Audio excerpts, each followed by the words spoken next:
হে দোস্ত welcome back to my YouTube channel Pal Z vlog. আশা কৰোঁ আপোনালোকে ভালে আছে আৰু ময়ো ভালে আছোঁ। আজি এটি নতুন ভিডিঅ' লৈ আপোনালোকৰ মাজলৈ আহিছোঁ। আপোনালোকে ভিডিঅ'টো চাই সকলোৱে ভাল পাব বুলি আশা কৰিলোঁ।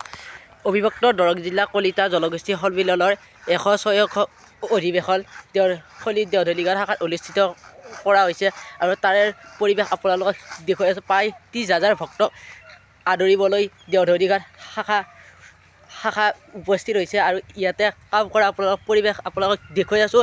দৰঙৰ গোবৰ্ধন পাৰ শিৱ মন্দিৰৰ প্ৰাংগণত এই অধিৱেশনখিনি অনুষ্ঠিত কৰা হৈছে।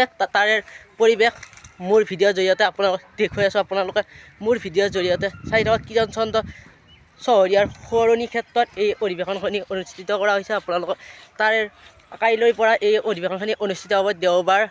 শনিবাৰ আৰু দেওবাৰে এই অধিৱেশনখিনি চলিব আৰু ইয়াতে বিভিন্ন ধৰণৰ সাংস্কৃতিক শোভাযাত্ৰাৰ লগতে 10,000 বন্তি প্ৰজ্বলন কৰা হ'ব আৰু তাৰ লগতে দৰং আৰু ওদালগুৰিৰ সমূহ গিৰাটী আদৰিবলৈ ইয়াতে প্ৰস্তুতি কৰা হৈছে আৰু চিপাঝাৰ সমষ্টিৰ বিধায়ক ডক্টৰ পৰমানন্দ ৰাজবংশীৰ লগতে সাংসদ দিলীপ শইকীয়াৰ লগতে বহুতো গণ্যমান্য ব্যক্তি এই অধিৱেশনলৈ উপস্থিত হ'ব আৰু আপোনালোকৰ তাৰ এই পৰিৱেশ মোৰ প্ৰাণজিৎ ভ্লগৰ জৰিয়তে দেখুৱাই আছোঁ। আপোনালোকে ভিডিঅ'টোৰ জৰিয়তে সম্পূৰ্ণ কৰি চাই থাকক।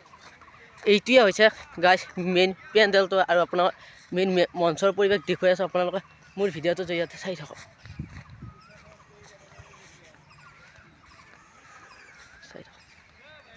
আৰু আপোনালোকৰ উদযাপন সমিতিৰ বিষয়ববীয়াৰ পৰা জানিবলৈ চেষ্টা কৰিম আৰু সাংস্কৃতিক সন্ধিয়াৰ বিশেষ আকৰ্ষণত থাকিব কমনিকা কাশ্যপ আৰু অঞ্জুমণি চহৰীয়াৰ গীতৰ থাকিব আৰু আপোনালোকৰ মেইন মঞ্চখনৰ পৰিৱেশো আপোনালোকক দেখুৱাই আছোঁ। কাইলৈ ভালকৈ দেখুৱাম আৰু আজি দেখুৱাইছোঁ। 80% কাম সম্পূৰ্ণ হৈছে আৰু প্ৰায় 2,000 মানুহে একেলগে ভোজ খাব পৰাকৈ ভোজনালয়ৰ ব্যৱস্থা কৰা হৈছে আৰু আপোনালোকক সকলোখিনিয়ে দেখুৱাম। চক্ৰ বিহু সাজিছে আৰু আপোনালোকৰ এই মঞ্চখনি আপোনালোকক দেখুৱাই আছোঁ, চাই লওক। এইখনে হৈছে মঞ্চখনি অবিভক্ত দৰং জিলা কলিতা জনগোষ্ঠী সন্মিলন 106 বাৰ্ষিক অধিৱেশন চমতিয়াপাৰা। এইখনে হৈছে মেইন মঞ্চখনি আৰু ফালৰ পৰা আপোনালোক পৰিৱেশ দেখুৱাই আছোঁ আৰু চকীৰ পৰা আদি কৰি সকলোখিনি আনি ইয়াতে থোৱা হৈছে গাইজ আৰু সমূহ ৰাইজে ইয়াতে কামত ব্যস্ত হৈ আছে। বহুত মানুহ ইয়াতে কাম কৰি আছে। আজি বহুত মানুহ অহা নাই বাৰু, এতিয়া বেজ দিব মোৰো নাম পৰিছে ইয়াতে স্বেচ্ছাসেৱকৰ দায়িত্বত আছোঁ আৰু এইখনে হৈছে ৰামচৌধুৰী হাইস্কুলৰ সন্মুখতে অবিভক্ত দৰং জিলা কলিতা জনগোষ্ঠী সন্মিলন দেওধনীঘাট শাখাত 106 বাৰ্ষিক অধিৱেশনখিনি অনুষ্ঠিত কৰা হ'ব আৰু ইয়াতে দিয়া হ'ব ভোজ আৰু প্ৰায় 30টা চৌকাযুক্ত পাকঘৰ নিৰ্মাণ কৰা হৈছে। এই অধিৱেশনখনি দুদিনতে আপোনালোক সকলো ৰাইজৰ উপস্থিতি মোৰ চেনেলৰ দৰ্শকৰ পৰা একান্তভাৱে কামনা কৰা হ'ল।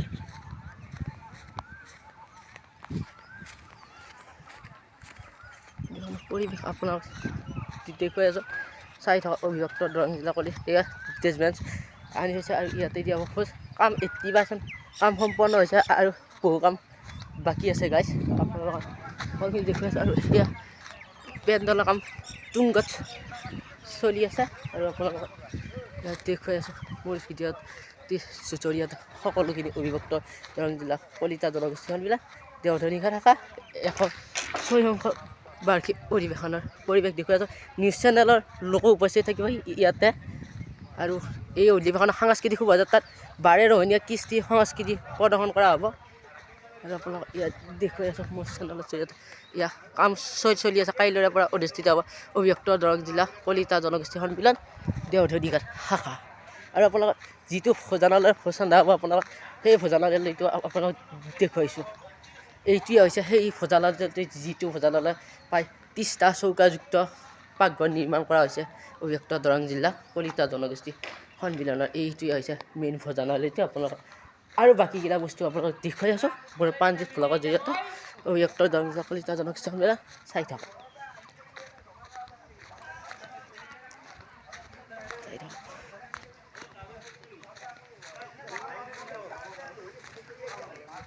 চাই থাকক। এই হৈছে অবিভক্ত দৰং জিলা কলিতা জনগোষ্ঠী সন্মিলনৰ পৰিৱেশ। মেইন পোষ্টাৰ দেখুৱাই আছোঁ আৰু অন্তৰৰ পৰা আপোনালোকক দেখুৱাইছোঁ। এইটোৱে হৈছে পেণ্ডেল আৰু আপোনালোকৰ বাকীখিনিও দেখুৱাই আছোঁ, চাই থাকক পৰিৱেশটি। মই বহুত দিনৰ মূৰত এই ভিডিঅ'টো বনাইছোঁ আপোনালোকে চাবলৈ পাৰে। ইয়াতে এয়া বনাইছে কাৰ্যালয়গিলা বনাইছে ইয়াতে বিভিন্ন কাৰ্যালয় স্বাস্থ্য শিবিৰ এইটো হৈছে স্বাস্থ্য শিবিৰ।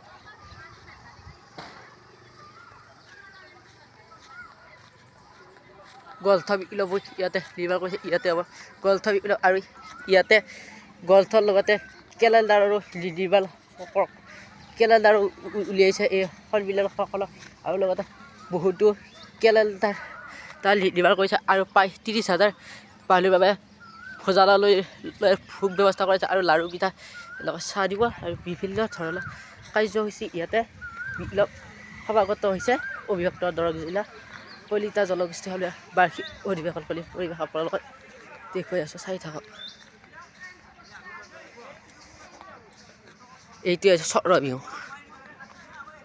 এইটো সাজিছে চক্ৰ বিহু আৰু বিভিন্ন প্ৰদৰ্শনী সাজিছে আপোনালোকক সেইবিলাক কালি বাৰু দেখুৱাম আপোনালোকক, চাই থাকক।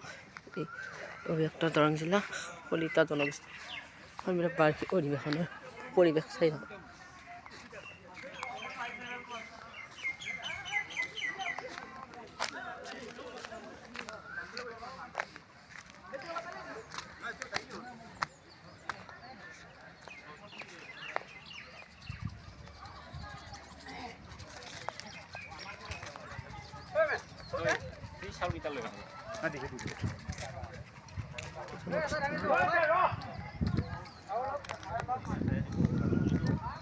ইয়াতে অনুষ্ঠিত হ'ব অবিভক্ত জনগোষ্ঠীৰ কাম কাজ চলি আছে ইয়াতে।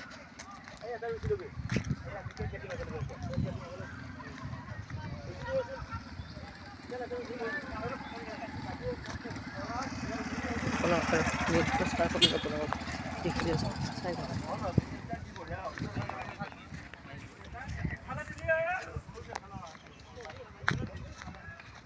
পৰিৱেশ আপোনাক দেখুৱাই আছোঁ। এইটোৱে হৈছে গোবৰ্ধন পাৰ শিৱ মন্দিৰ চমতীয়াপাৰা। ইয়াতে অবিভক্ত দৰং জিলা কলিতা জনগোষ্ঠী সন্মিলন বাৰ্ষিক অধিৱেশন অনুষ্ঠিত।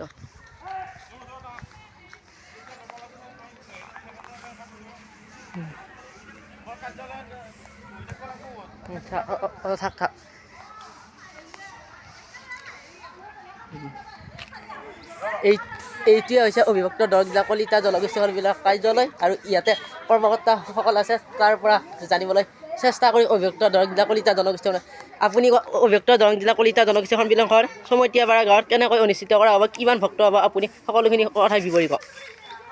নমস্কাৰ। অবিভক্ত দৰং জিলা কলিতা জনগোষ্ঠী সন্মিলনৰ 106 সংখ্যক বাৰ্ষিক অধিৱেশনখনি ঐতিহ্যমণ্ডিত গোবৰ্ধন পাৰ শিৱ মন্দিৰ প্ৰাংগণ চমতীয়াপাৰাত 22 আৰু 23 মাৰ্চ তাৰিখে দুদিনীয়া কাৰ্যসূচীৰে অনুষ্ঠিত কৰাৰ সিদ্ধান্ত গ্ৰহণ কৰা হৈছে। ইয়াত প্ৰায় আমি 30,000 জ্ঞাতিৰ উপস্থিতি কামনা কৰিছোঁ আৰু সেইমৰ্মে আমি প্ৰায় 12খন উপসমিতিৰ জৰিয়তে সকলোবোৰ কাম কাজ পৰিচালনা কৰি থকা হৈছে। সকলোবোৰ কামৰ আমাৰ পূৰ্ণগতিত চলি আছে। অহাকালি আমাৰ প্ৰথম দিন, ৰাতিপুৱা পতাকা তোলাৰ পিছৰ পৰাই কাৰ্যসূচীটো সম্পূৰ্ণৰূপে চলি যাব। আৰু অবিভক্ত দৰং জিলা কলিতা জনগোষ্ঠী সাংস্কৃতিক সন্ধিয়া কাক আমন্ত্ৰণ জনোৱা হৈছে? সাংস্কৃতিক সন্ধিয়াত বিশেষভাৱে আমাৰ নৱপ্ৰজন্মৰ গায়িকা কমলিকা কাশ্যপক আমন্ত্ৰণ জনোৱা হৈছে। তাৰ লগত আমাৰ অঞ্জুমণি চহৰীয়া আৰু 2-1গৰাকী স্থানীয় শিল্পীৰে আমাৰ এই অনুষ্ঠানখন ৰূপায়িত হ'ব। ধন্যবাদ। এয়া অবিভক্ত দৰং জিলা কলিতা জনগোষ্ঠী সন্মিলনৰ বিষয়ববীয়া নৱকলিতাই এই কথাখিনি আপোনালোকক জ্ঞাত কৰিলে আৰু আপোনালোক সকলোৰে উপস্থিতি একান্তভাৱে কামনা কৰিছে। অবিভক্ত দৰং জিলা কলিতা জনগোষ্ঠী সন্মিলন দেওধনী ঘাট শাখা দৰখৰৰ পৰা ইয়াত চাই থাকক।